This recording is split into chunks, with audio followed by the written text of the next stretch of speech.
I think creating more formal jobs, because informal jobs almost by definition are very flimsy, there's no security, and that automatically then brings down, even if your wage rates may be higher, the actual incomes become much smaller. So I think that the gist of it is that as much as we celebrate the overall GDP, we have to remember that we have to sustain these growth rates and keep working for 25-30 years at least before we start to get to reasonable levels.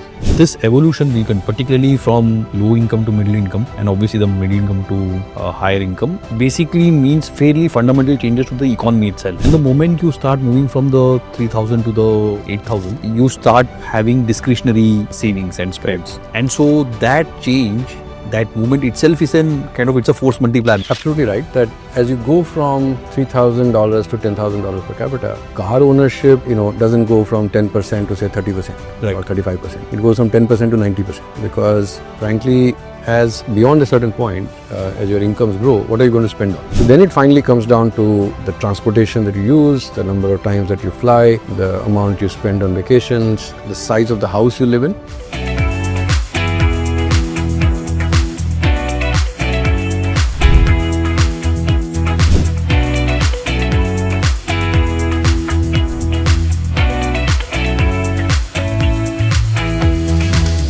Recently, India crossed a major milestone, becoming the fourth largest economy in terms of GDP, overtaking Japan.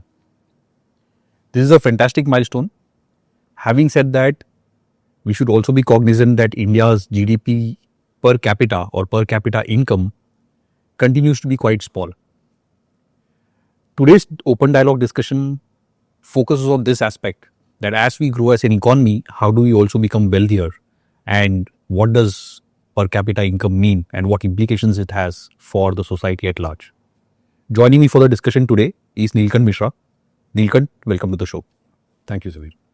So Neelkanth, very recently, obviously we crossed the 4 trillion mark. We are also now ahead of Japan in terms of the overall size of the economy. However, our per capita income continues to be, quite small. I think approximately in the $2,300, $400 range.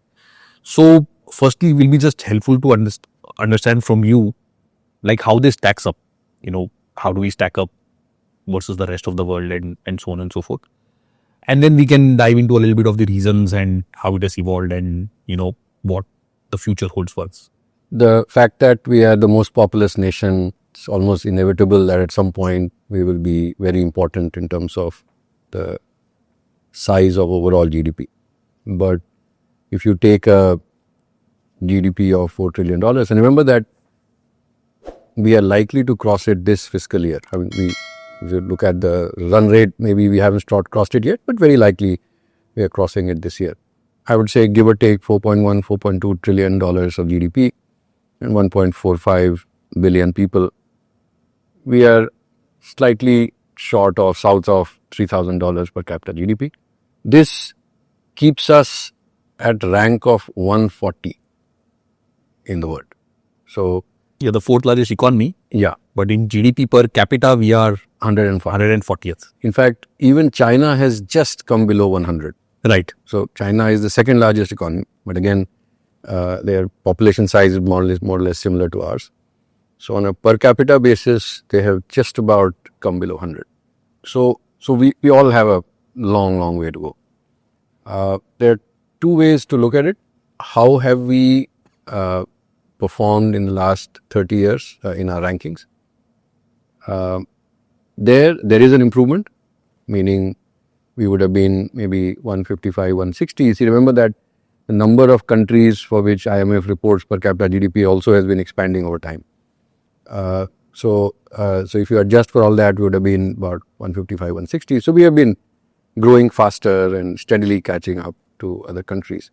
The second way to look at it is how far away are we from the 50th ranked country on per capita GDP, and how far away are we from the 100th ranked country from per capita GDP. I would say 25, 30 years back, we were about 80% below the per capita GDP of the 100th ranked country.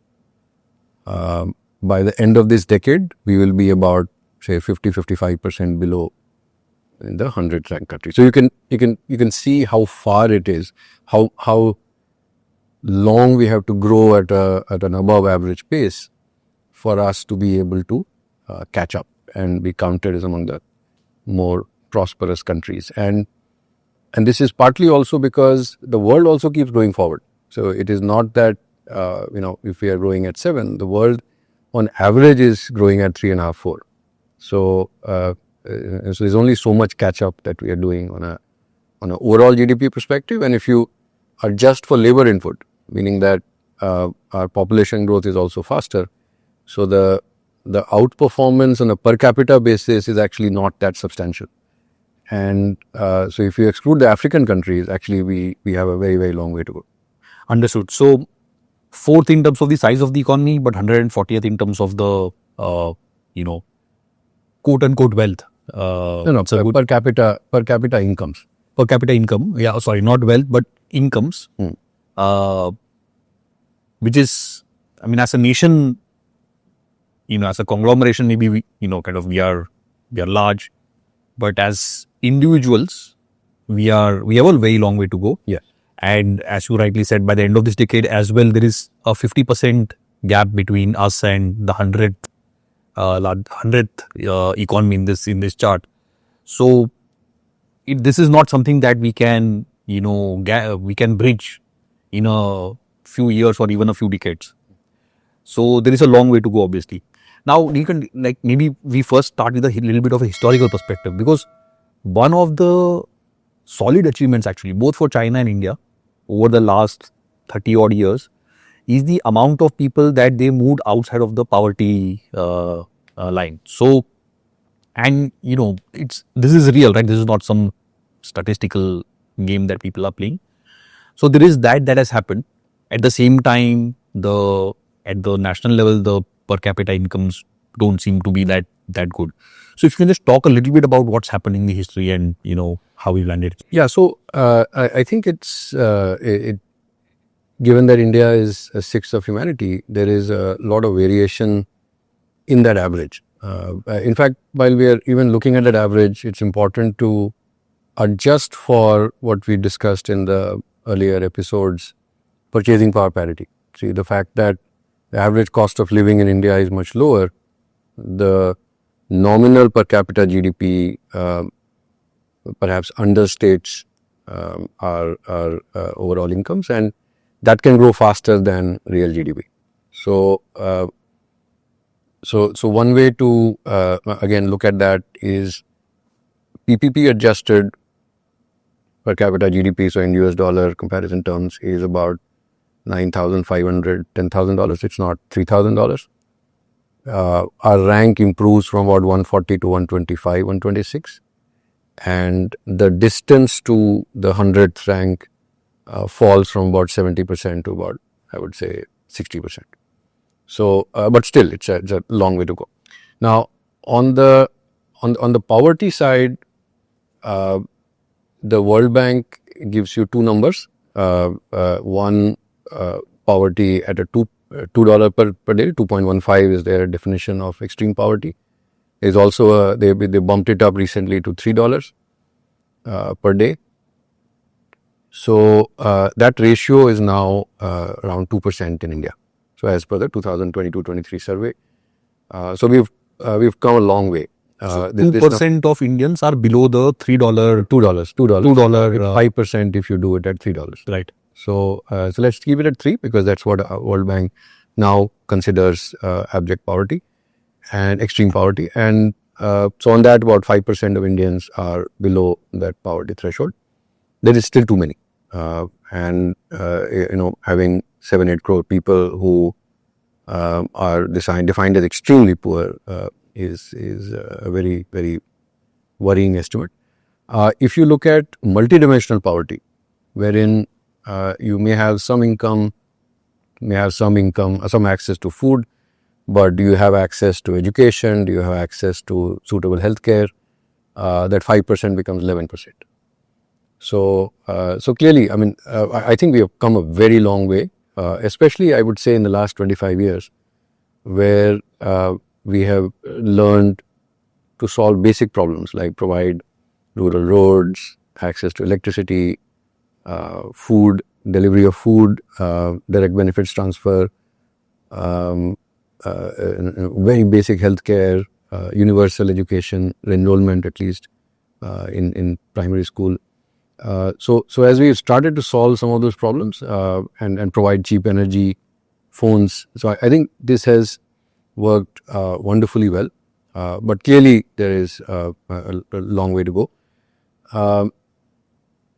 The challenges are, I would say, at least at an extreme poverty level, much more in some of the northern states where the per capita incomes and the level of industrialization is still quite bad. Sure. So Neelkanth, we'll cover all these topics in more detail. But just to kind of like a little bit of perspective, we discussed this in our episode on the Indian consumer as well. At $3,000 a year is basically 2.5 lakh rupees a year is the average income of an Indian. Mhm. If you take that $3 metric, that is basically approximately $1,000, a little over So $1,000. 85,000 rupees a year. 85,000 rupees a year, or per month about 7,200, something like that, right? Like, so I think it's important to just keep these two numbers in perspective. Again, as we think about India as a country, because there's a lot of talk about how people earning 50 lakhs are middle class and and so on and so forth. I mean, there is. I mean, Yeah, I know. So I think it's just kind of some perspective that average Indian earns 2.5 lakh rupees, and there are 5% of us who are Or I mean, and there are better metrics, more quantifiable metrics. Forget about people reporting incomes, because unlike you and I, who are salaried people who at the end of the year have a reasonable estimate of how much we earned. There are a lot of people who don't do that math because they may be running a shop, they may be running a roadside stall, maybe doing something on a daily basis.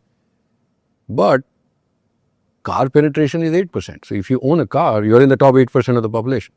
Motorcycle ownership is like 40%. So if you own a motorcycle, even if it's third hand, 60% of Indians don't own a motorcycle. Maybe that number is 50 now. I mean, maybe NFH is 5. I haven't seen the data, but so half the population cannot even afford a motorcycle. So if you own a motorcycle, you are actually already in the top half of the population. right.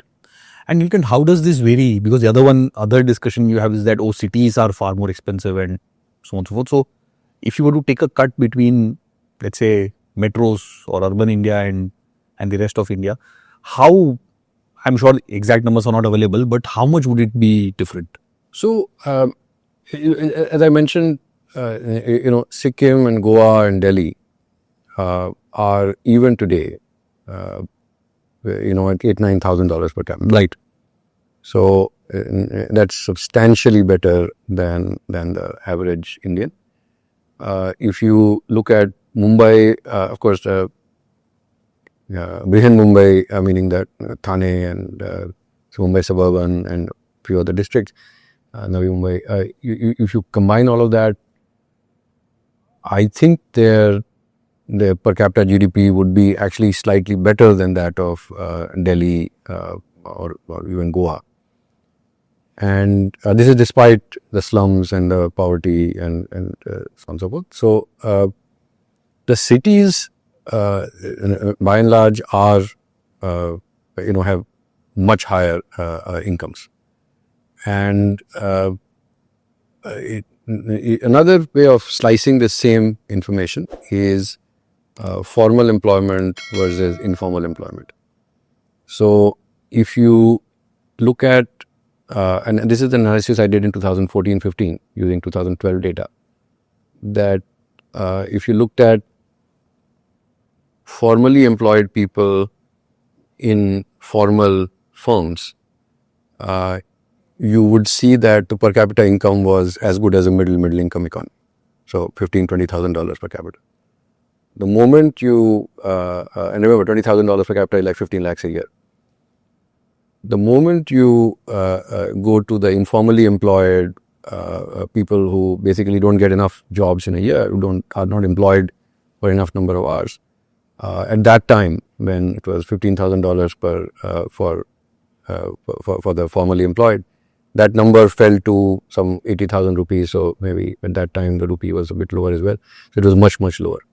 So it is about, I think, creating more formal jobs, because informal jobs almost by definition are very very flimsy. There is no security. I think the number of hours that people can work in a year is not the $2,200 hours that most formal workers are supposed to work, and that automatically then brings down. Even if your wage rates may be higher, the actual incomes become much smaller. So yeah. So I mean, I think that the gist of it is that as much as we celebrate the overall GDP, which I think is very important because it allows us to spend on defense, it allows us to spend on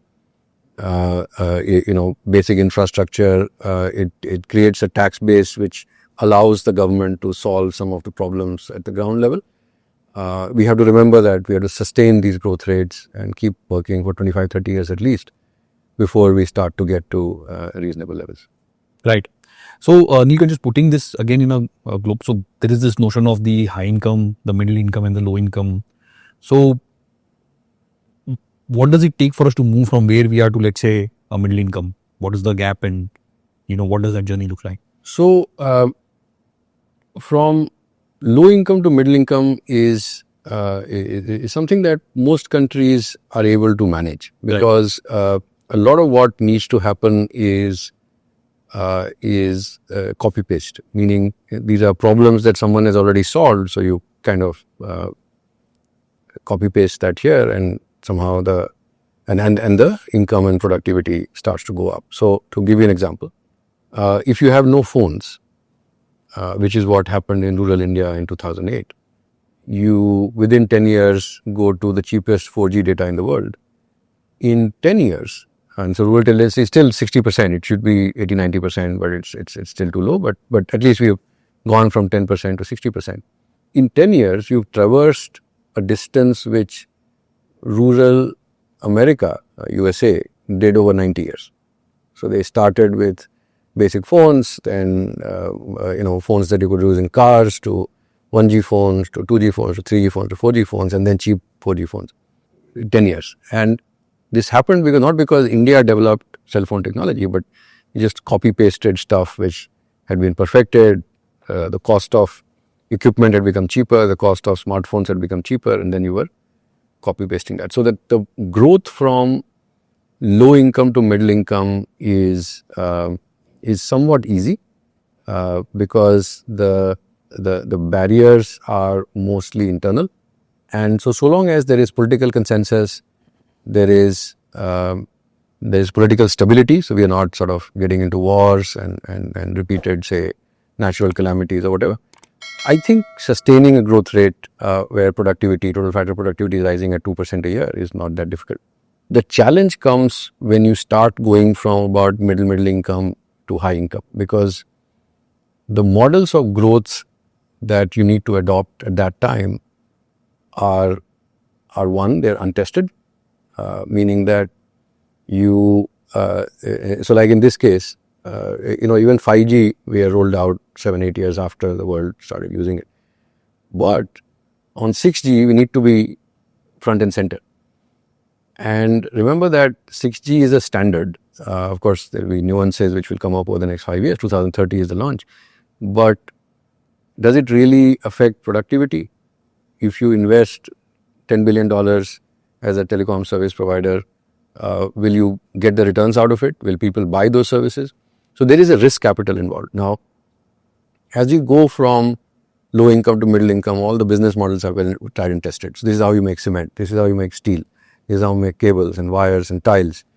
But when you're going from $10, $12, $13,000 per capita to say $25,000, $30,000 per capita, you are now starting to solve some really hard problems, and or you need to solve some very hard problems, and that requires risk capital. So the risk in setting up a cement plant is very low, because it is reasonable to expect that volumes will grow at a certain level. You still need to execute, you still need to build the plant, make sure it runs, manage labor and all that. But it's not about, will the next display technology be TFT LCD, or will it be PDP, or will it be OLED? So you're not making those bets. Like even today, electric vehicles, we are waiting for the world to solve the problem of what technology will go into electric vehicles, and then we'll copy paste. But if you have to start solving the problem that China is trying to solve now, or the developed world has to solve, you have to place your bets. Are you going down the hydrogen way? If you are doing that and you go wrong, you lose a lot of capital. So having so the path from middle income to high income requires very different economic models, very different regulatory models. So you can have very tightly controlled economy which still grows, but there you may need market forces to be playing a larger role. Even in China, while the government now directs all capital, they rely heavily on market forces for innovation to happen and to create value.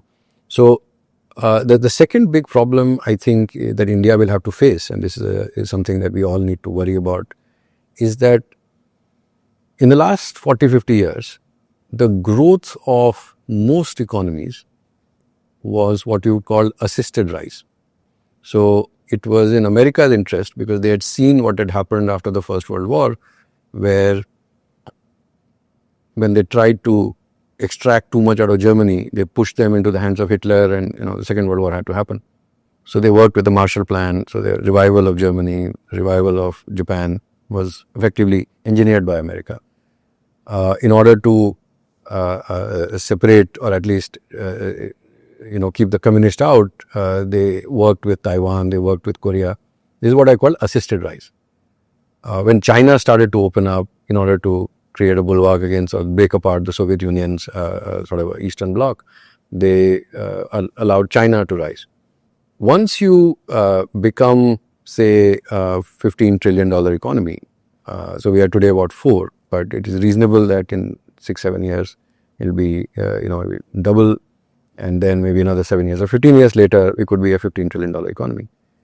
And if that is the case, then suddenly your footprint is so large that you start getting into the problem of resisted rise, wherein others start getting threatened. So initially it is all about seeing you as an opportunity, seeing you as a potential counterweight to some other rising powers.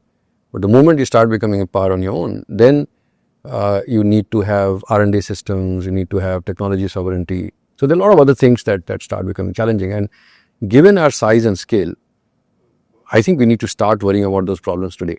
So the problems that will hit us in 2040, we need to start preparing systems and processes and the process of consensus building, so that we as a country believe that these things are necessary, that R&D is not something that the rich countries need to do and we can stay away from it and we can keep copy pasting, because very quickly we can get cut out of those technologies. So those are I would say the differences between going from low to middle income and then middle into high income.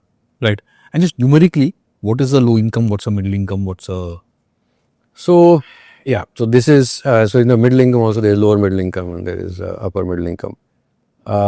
So most people think that anything about $22,000 per capita in today's terms is maybe upper middle income to high income. Right. If it is somewhere between $8,000 to $15,000, you are in the middle income category. Between 3 to 8,000 would be the lower middle income category, and there are many African countries which are below 1,500, which would be called the low income economies. Right. So we are going to be low middle income for at least the next decade, and on PPP adjusted, maybe we will start to become middle income maybe 7-8 years down the line. But yeah, to go from there to upper income or upper middle income also is going to be a very different challenge. Right. Now, this evolution, Neelkanth, particularly from low income to middle income, and obviously the middle income to higher income, basically means fairly fundamental changes to the economy itself. So, and again, we've discussed this in the past, which is if you look at a person who's making $2,000 or $3,000, a large part of their consumption is just basic necessities: food, travel, telecom, rent, maybe education, right? And the moment you start moving from the 3,000 to the 8,000, you start having discretionary savings and spends. Correct. And so that change, that movement itself is it's a force multiplier, because the moment you have discretionary spends, then the economy does much better, which basically means people have more income and so on and so forth. Could you just talk us through some of this? Yeah. So you're absolutely right that as you go from $3,000 to $10,000 per capita, your car ownership, doesn't go from 10% to say 30% or 35%. It goes from 10% to 90%. Right. Because frankly, as beyond a certain point, as your incomes grow, what are you going to spend on? So, because the number of calories that you consume, the price per calorie, because you'll be eating more expensive food, may go up for a while. But once you get to the $4,000-5,000 per capita, I think even the nature of calories does not need to change. So then you may buy more, maybe instead of buying 2 sets of clothes a year, maybe buy 5 clothes. But even that sort of gets exhausted very quickly. So then it finally comes down to the transportation that you use, the number of times that you fly, the amount you spend on vacations, the size of the house you live in. So this is something that most people don't seem to grasp, because it happens very slowly. Is the size of the house you live in. In 2019, as per the Housing Conditions Survey, the average Indian house was about 460 square feet. And given that if the average family size in 2020-21 is estimated to be about 4.5, so we had about 100 square feet of constructed area per person. And in China, in tier 3 cities, it is 550 square feet. Per person. Wow. In the 5x, US, 5.5x. 5.5x. Even in the more expensive Beijing, Shanghai, it is 250 to 300 square feet. So it's not that, and 80% of the constructed area is in the tier 3 city. So it is not that we are cherry picking. In the US, it is 700 square feet per person and is rising at 1% a year. So I don't know if you felt this, but when I go back to the house in which I and my brother grew up, it seemed pretty large. When we moved to that house when I was 10, 11 years old, we felt that it was an upgrade. My father had been promoted and it's a C-type quarter. And today, it's 800 square feet, right? So, and we felt it was a big house. And my kids, get surprised that why is the house so small? And this is a transition which I think happens as per capita incomes rise. People want more space, more comfort, and this happens at a population scale. So you will see that the capital stock. So another way of looking at it, and just to summarize this, that as your incomes grow, your ability to invest in productivity improves.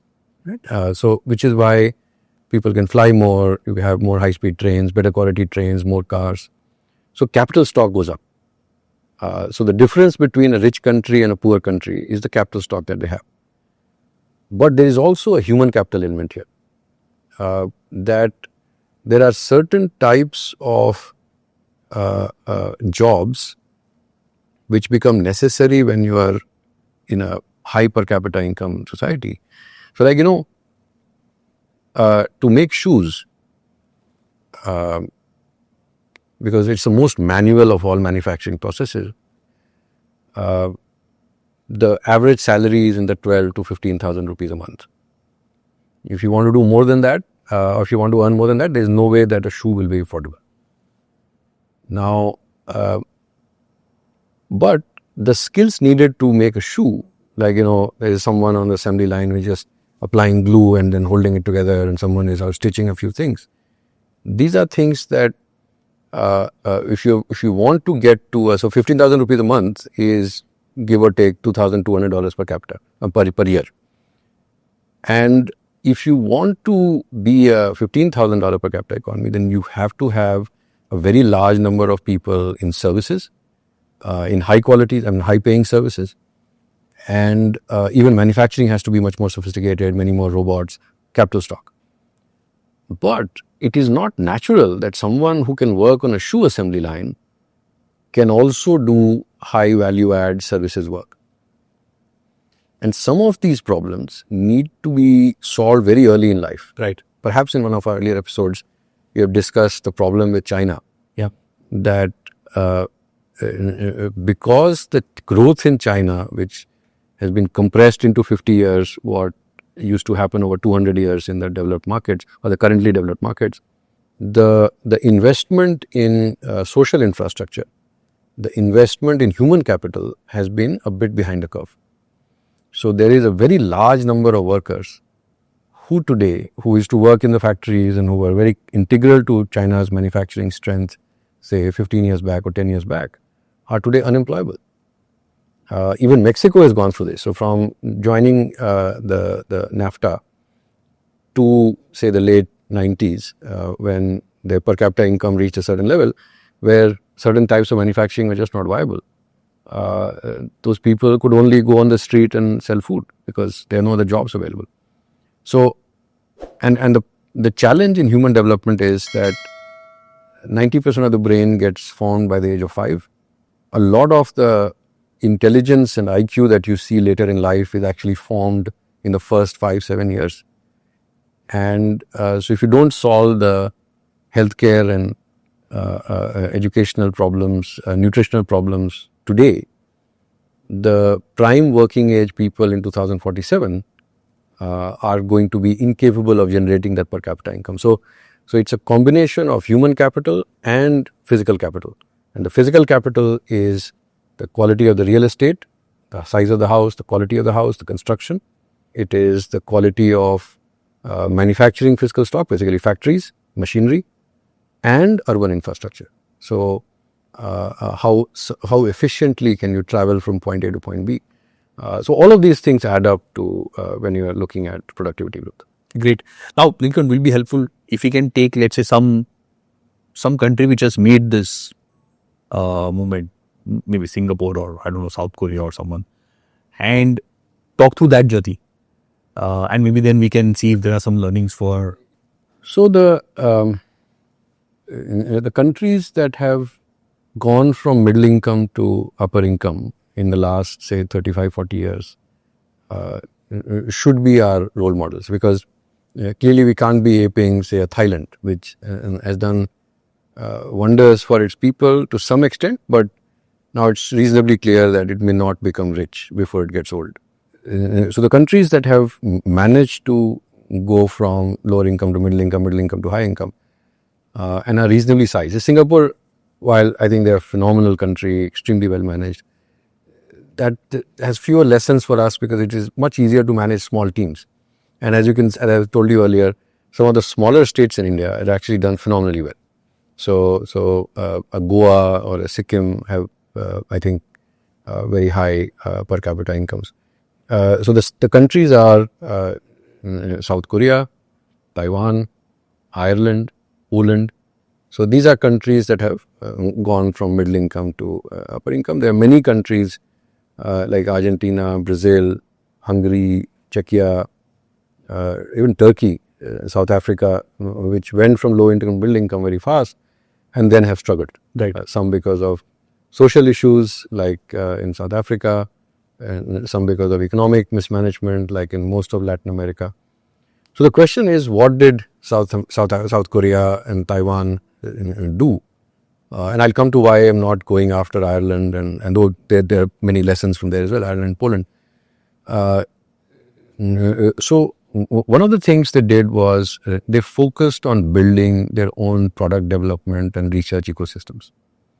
So, because if you're if you're providing basic services, so for example, say what we do, and I think IT services industry has done wonders for India in terms of getting the dollars, in terms of lifting a large number of people out of poverty and creating a large cities and the tech ecosystem. But if you're just providing services and you're not building products, you're not doing research, a large share of the value add is not with you.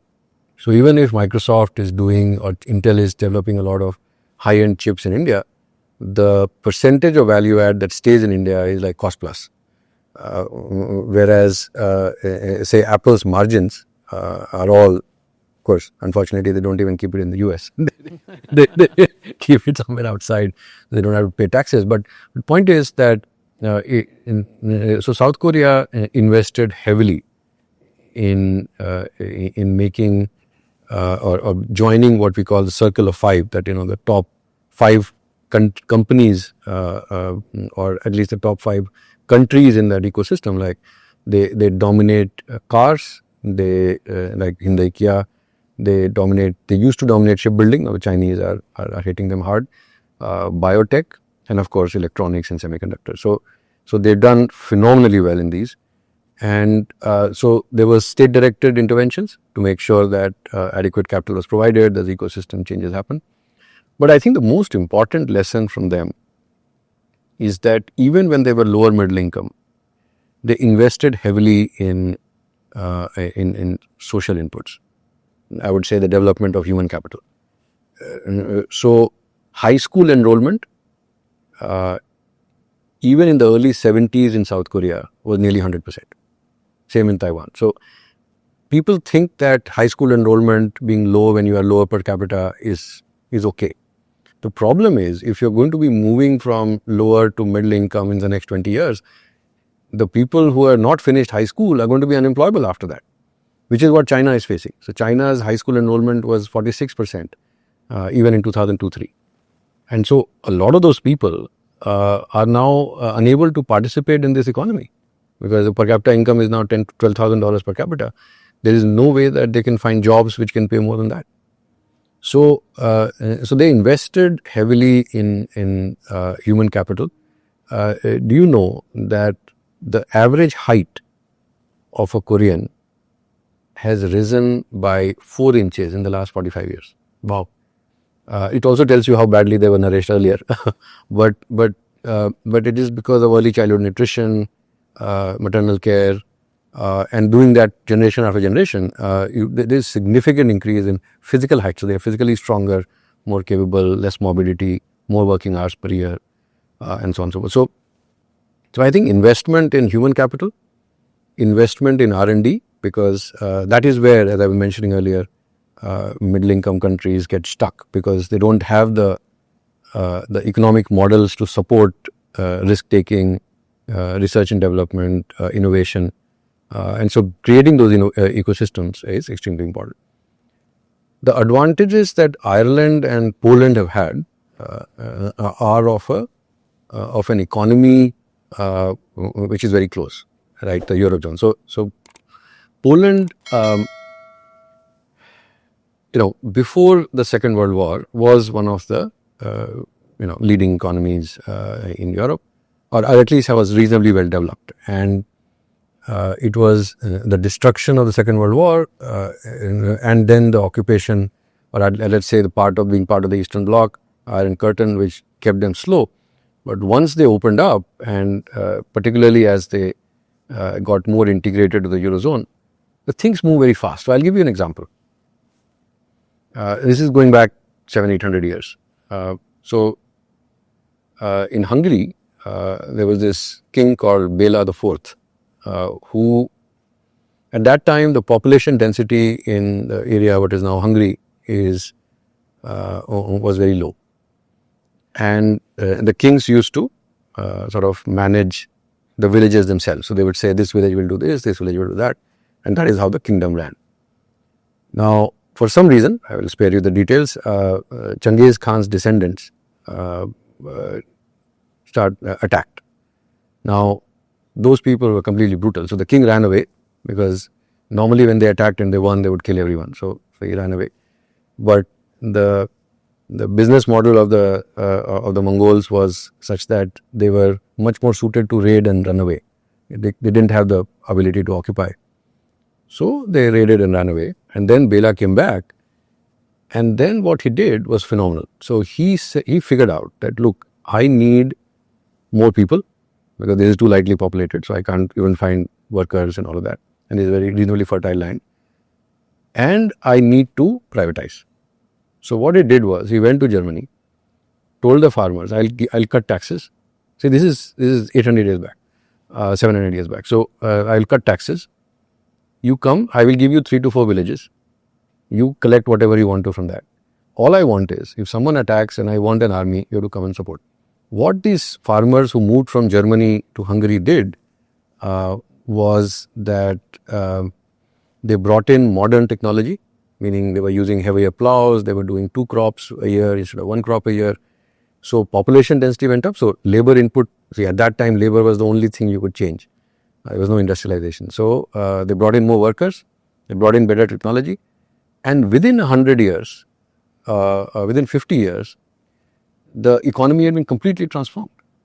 So the point I'm making, and so same happened with Poland. So Poland also initially was very lightly populated. Till 1200, the only business there was slave trade. So they would catch hold of people or tribes and then sell them into Baghdad and make a lot of money and all that. Now, the moment you get integrated, so if you have a very large and highly developed ecosystem, and it's like, you suddenly open a tap or a barrier, and best practices start going out, workers get better jobs, and everyone starts to become much more productive. So that pace is very rapid. China, to some extent, by joining the WTO and opening up its economy, benefited from that. India, I think we did a lot in 91, from 91 to say, I would say 2005-06. After that, in terms of global trade integration, we've definitely slowed down. We have become much more averse to sort of, relaxing regulations. Our bureaucracy is too stifling. But, there is no large economy that we can quickly join or large economic bloc that we can quickly join so that best practices and economic models and capital and labor can flow freely. And therefore, that's not a model that we can. Ireland benefited greatly from that. Ireland also, I think, has a slightly overstated per capita GDP because of what I was talking about, Apple and Google, that, tax evasion income is being booked there. So, but they also benefited from Eurozone integration. So, we don't have that option. So, I think we'd be much better off learning from what South Korea and Taiwan have done. They're much smaller economies. So, South Korea could get away by, could manage by dominating, say, 4 or 5 fields.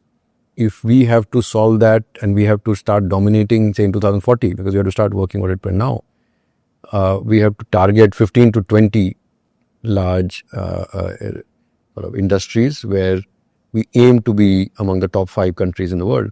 Because if you're not, then it is not viable and it'll be very hard to compete. So those are the lessons, I would say: human capital, research and development, creating an innovation ecosystem, which also requires creating a funding ecosystem, because that cannot happen till there is an adequate risk capital. Maybe even, much stronger government industry collaboration because of various factors which you can, of course, get into if interested. Sure. We'll shift tracks a little bit, Neelkanth. You referred to this earlier, which is, India is not one country. India is one country, but India has many diversities. And hence, the per capita income as well is very different across various parts of the country. So, if you can throw light on this, and then subsequently, I think it will be helpful to understand, what does this mean in terms of the path we take. As an example, South Korea or Taiwan, which are fairly homogeneous, small countries, can kind of take a certain path. But in a country where maybe per capita GDP itself is 8x between 2 states, what implications does it have? But that's for a later on. Let's first start just with this: how disparate are distributions. Yeah. So there are.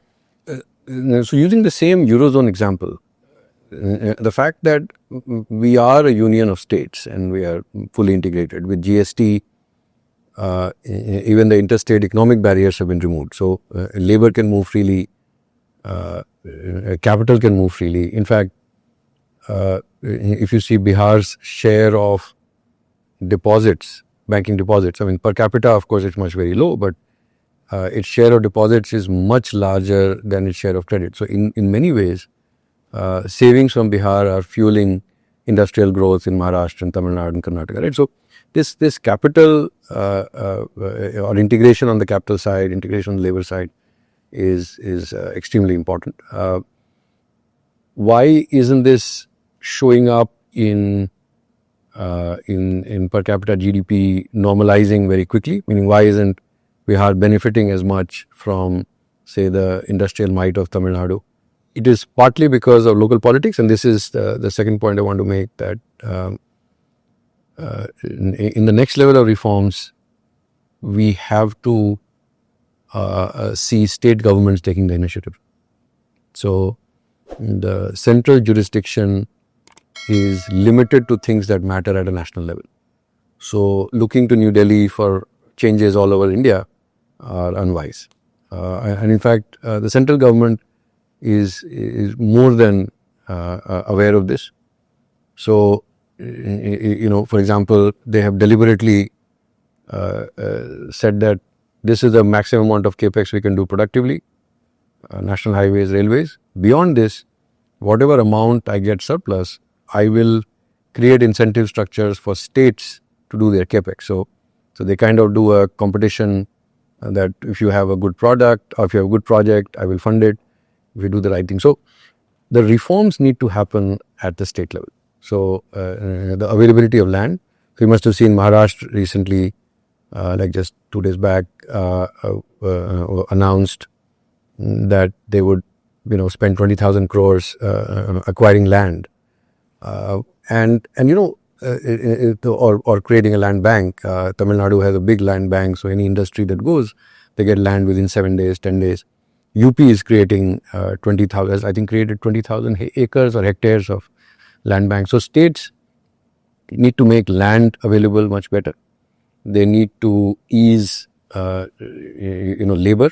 So if labor laws or labor management or labor administration in Bihar was as easy as it is in, say, Tamil Nadu, not that Tamil Nadu is very easy compared to, say, China or Vietnam, but it is remarkably easier than what it is in Bihar. All the textile and all the footwear and assembly would be happening there because labor is much cheaper and these are very labor intensive industries. Access to cheap energy. So power distribution is a state subject. So a lot of these changes need to happen at the state level. There is learning from one state to the other. So for example, the midday meal schemes of Tamil Nadu, which was started in late 70s, early 80s, have been now adopted or rolled out all over the country. The Biju Har Ghar Yojana from Odisha, which was the rural housing scheme, has been now rolled out all over India. The Raitu Bandhu scheme in Telangana, as again PM Kisan.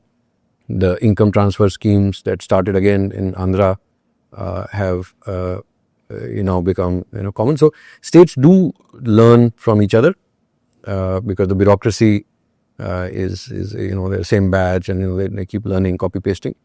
Industrial policy, there is surprising similarity between what Jharkhand offers and what Chhattisgarh offers and all that. But the problem has been the execution and the availability of infrastructure, or I would say administrative, bandwidth. So the changes need to happen at the state level. If not, the fact that capital and labor are free to move is a natural rebalancing that happens in the economy. So for example, a large part of income generation for Bihar is remittances. So workers who sort of step out, provide cheap labor elsewhere and then send money back for consumption in Bihar. This is a highly inefficient way of organizing the country, that you would rather have factories in Bihar rather than have Bihari workers moving to dormitories in Tamil Nadu and Punjab.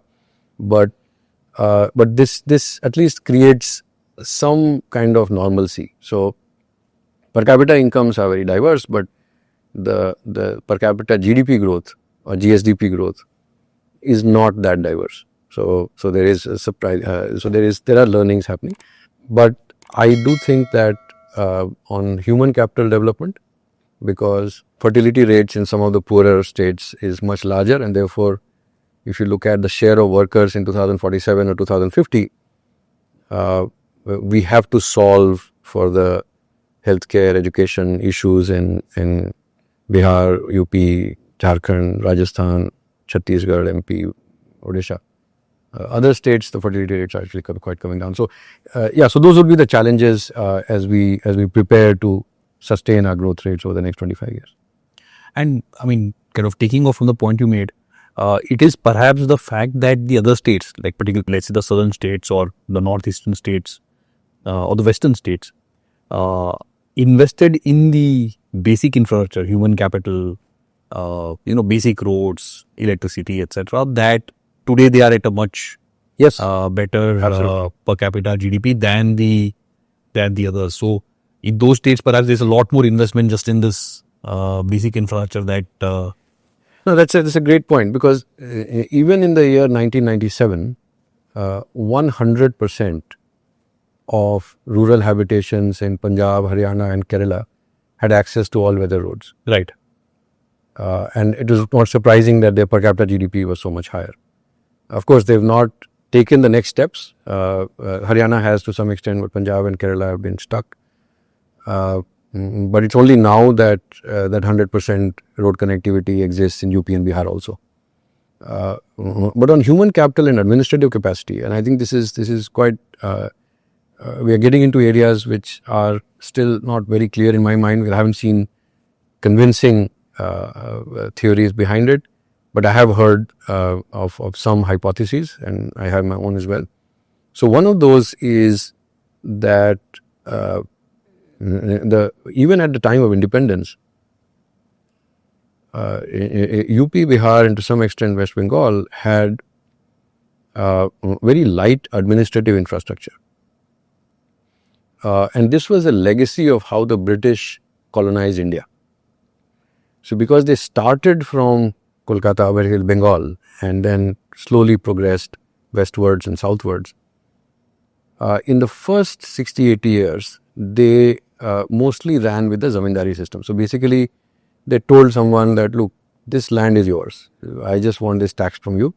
We'll let you be. You do what you want. By the time they reached southern India, western India, and that's where the Rayatwadi and Mahalwadi systems started to develop, the British understood that why share so much wealth with the zamindars and the local kings? We can manage it ourselves. So they actually built the bureaucracy so that they could deal directly with the farmers. So at the time of independence, the number of state government employees per 10,000 population was significantly higher in Maharashtra, in Tamil Nadu, and that I think is persisting. So the number of police people per 1,000 population in Bihar is, I would say, 1/3 or 1/4 that of the. So therefore, law and order is not that big, and the state doesn't have the capacity. So their incomes are low, so there's not that much tax. So it's a very vicious cycle. This is not to say that CRPF does not matter, CISF. So the central forces also help, but this is one of the factors.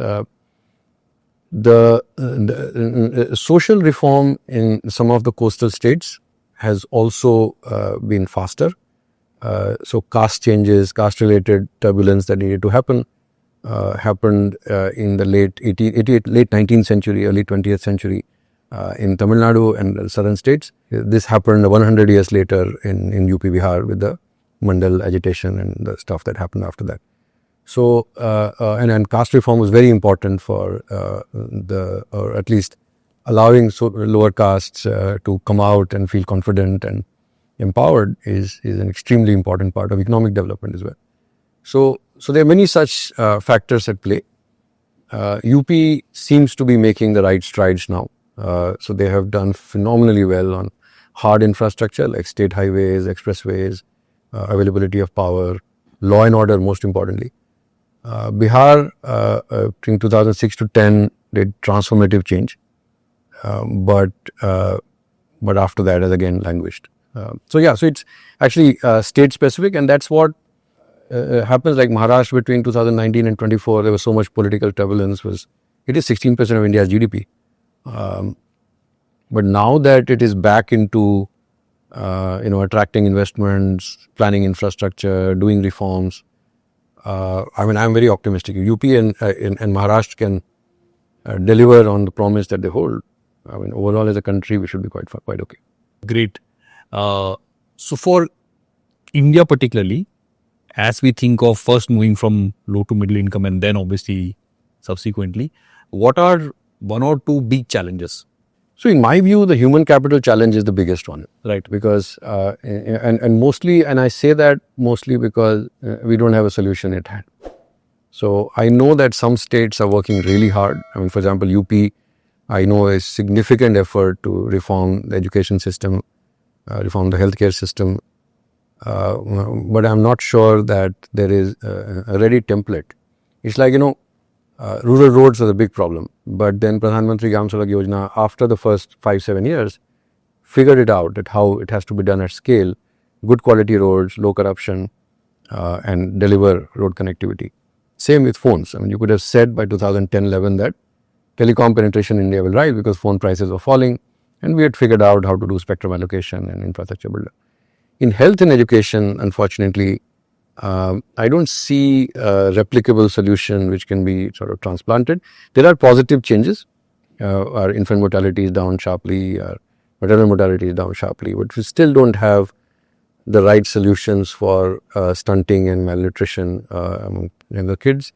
Our educational outcomes are still. So this is, I think, the biggest challenge that all of us have to focus on.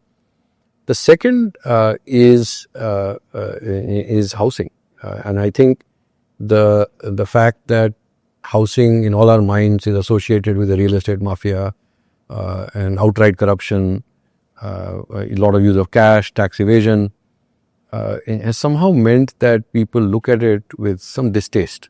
Everyone needs a good house to live in, but as a regulator, or even as policymakers, we tend to think of it as somehow below the radar.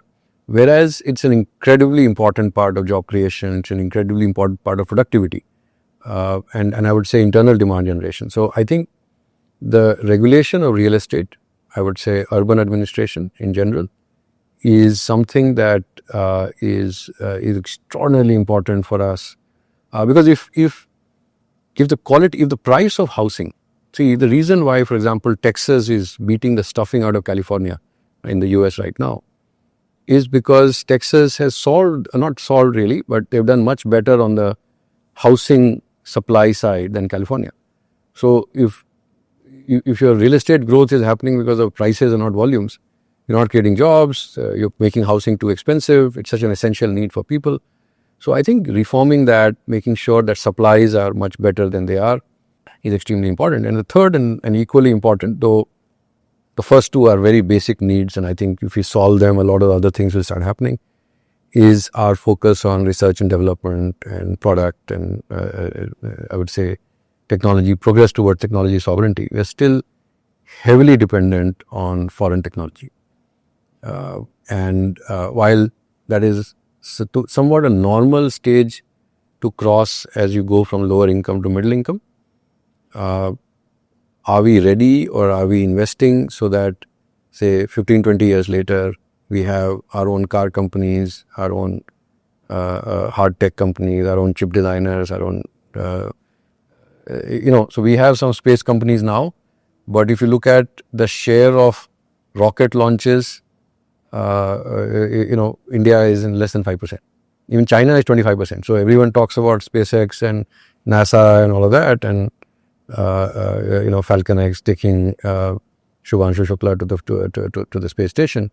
But India's share, China is at 25% of launches this year, and we are less than 5%. So there are many of these things where I think we have the ability, like, what we saw with our defense preparedness during Operation Sindoor, the fact that we can, if we want to, create robust solutions which we do ourselves. I mean, most of it was integrated locally, but it's a 25-30 year journey before we can start owning some of the hard, like defense technologies, electronics, biotech, space, and artificial intelligence, quantum, drones, automotives, all of that. We need to have our own companies, our own technology, and I think developing those will be critical if we have to sustain our growth path. Fantastic, Neelkanth. Thanks a lot. Great conversation. We started with talking about how India is the 4th largest economy, but the 140th in terms of per capita income. And broadly, again, just to kind of put this in perspective, the average Indian is making 2.5 lakh rupees a year, and folks who are under the bottom 5% are doing less than 85,000 rupees a year. It's a humbling kind of realization which you have to keep in the back of our mind. We have, by the way, made great progress from over the last 30 years, where actually a large part of the population was under the poverty line. We don't have that many, people who are in extreme poverty. At the same time, the average Indian continues to be, there's a long way to go. We spoke about how we are, compared to the 100th country in that list, we are 70% behind. Even if we take purchasing power parity, we are 60% behind.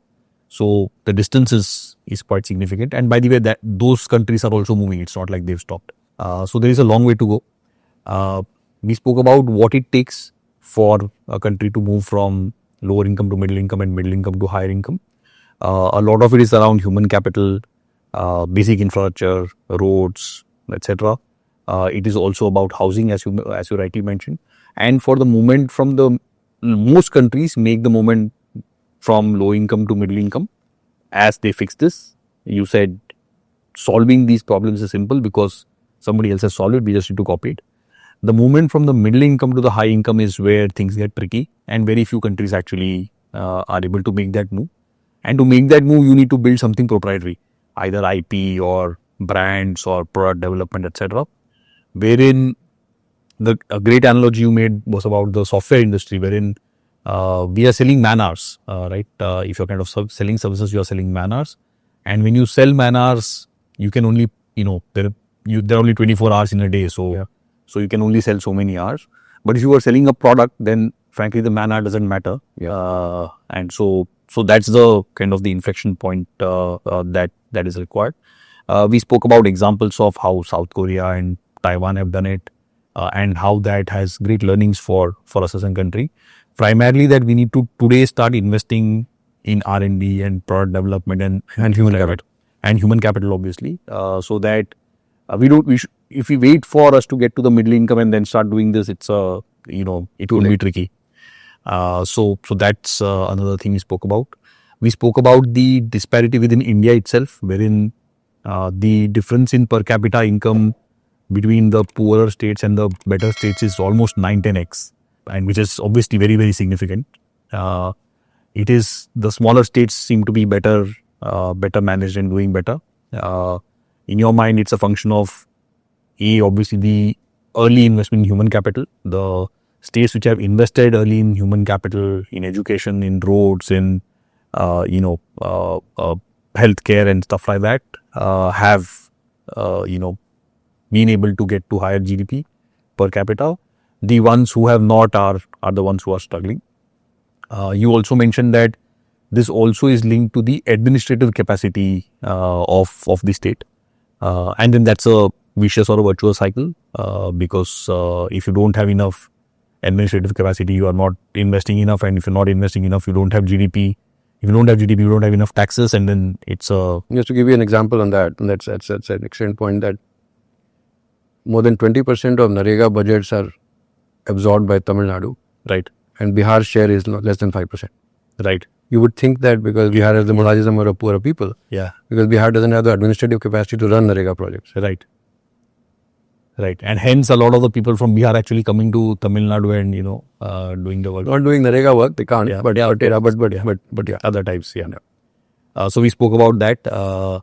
And we also spoke about the three big components, which is human capital, investments in housing, and investment in building the capacity for R&D and so on and so forth, which is critical for us to do today, so as to ensure that we are on the right path. Fantastic conversation as usual, Neelkanth. Thanks a lot for that. Thank you. Thank you for listening into this episode of Open Dialogue. I hope you enjoyed this as much as we've enjoyed bringing it to you. We are overwhelmed by the response that we've received and really look forward to your comments and feedback. Do like and subscribe to our channel to keep track of new episodes that are coming through. Thank you.